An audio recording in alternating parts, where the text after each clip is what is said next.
ಸಾಲದ ಸುಳಿಯಲ್ಲಿ ಸಿಲುಕಿದ್ದಾರೆ ಲಾಡ್ ಸಹೋದರರು. 166.48 ಕೋಟಿ ಸಾಲ ಮರುಪಾವತಿಸಿದ ಗಣಿಧಣಿಗಳು.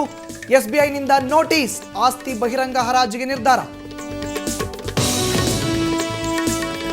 ತಾತನ ಮನೆಗೆ ಭೇಟಿ ನೀಡಿದ ರಮ್ಯಾ. ಉಪ್ಪಿಟ್ಟು ಕೇಸರಿಬಾತು ತಿಂದು ಹಳೆ ನೆನಪು ಮೆಲುಕು ಹಾಕಿದ ನಟಿ. ತಾತನ ಆಶೀರ್ವಾದ ಪಡೆದ ಹಾಲಿ ಸಂಸದ್.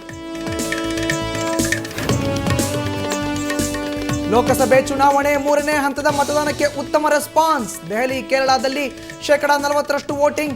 ಘಟಾನುಘಟಿಗಳಿಂದ ಹಕ್ಕು ಚಲಾವಣೆ. ಬೆಂಗಳೂರಿನ ಕಮಲಾನಗರದಲ್ಲಿ ಡಿವಿಎಸ್ ರೋಡ್ ಶೋ. ಕಾರವಾರದಲ್ಲಿ ಪ್ರಶಾಂತ್ ದೇಶಪಾಂಡೆ ಪ್ರಚಾರ. ಮಂಗಳೂರಿನಲ್ಲಿ ಪೂಜಾರಿ ಮತಬೇಟೆ. ನದಿ ತೀರದ ಮುಗ್ಧ ಜನರ ಮೇಲೆ ಪೊಲೀಸರ ದರ್ಪ. ಅಕ್ರಮ ತಡೆಯದೆ ಗ್ರಾಮಸ್ಥರ ಮೇಲೆ ಹಲ್ಲೆ.